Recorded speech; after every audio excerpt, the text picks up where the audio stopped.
আসসালামু আলাইকুম। আমার নাম মুস্তাক আহমদ, আমি মালয়েশিয়া প্রবাসী। তো এই ফেসবুক গাইডে এটা স্যারের নম্বর পাইছি, স্যারের সাথে আমি কথা বলছি ফোনে।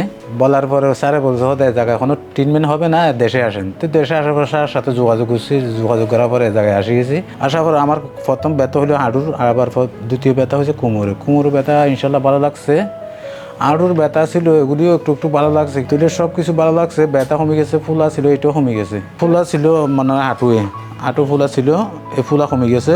দেশত তো চিকিৎসা নিছে, মালয়েশিয়ার চিকিৎসা করছি, ওষুধ খাইছি, নিশি মাছে, ওইগুলো কোনো কাজ হয় নাই। দেশে প্রথম চিকিৎসা এটা আমার। ডাক্তার বলছে তুমি দেশে চিকিৎসা হবে না, তুমি বাংলাদেশে চলে যাও, বাংলাদেশের অনেক উন্নত মানের চিকিৎসা আছে, এই জায়গায় করো। এই কথা বলছে, আমি বাংলাদেশে চলে আসছিলাম। ইনশাল্লাহ আপনাদের এখানে চিকিৎসা নেওয়ার পর ভালো পাইছি। আমার কোনো সময় দেখা ওষুধ হয় নাই, কোনো ইঞ্জেকশনও দিয়েছে না, কোনো একটা ওষুধও দিয়েছে না, কিছু দিছি না। কোমর ব্যথা ইনশাল্লাহ মোটামুটি অনেক ভালো হয়েছে। হাড়ের ব্যথাটা সব চলে গেছে। না, এরার ব্যবহার তো অনেক ইনশাল্লাহ ভালো পাইছি। আজকে ব্যবহার ভালো হয়েছে তো বলে এক জায়গায় 5 দিন চিকিৎসা নিয়েছি, নদী নিতাম না। তো পরিবেশ ইনশাল্লাহ মোটামুটি ইনশাল্লাহ ভালো আছে। না, অনুমতি এ জায়গার পরিবেশ সব কিছু বেকিং ভালো ইনশাল্লাহ।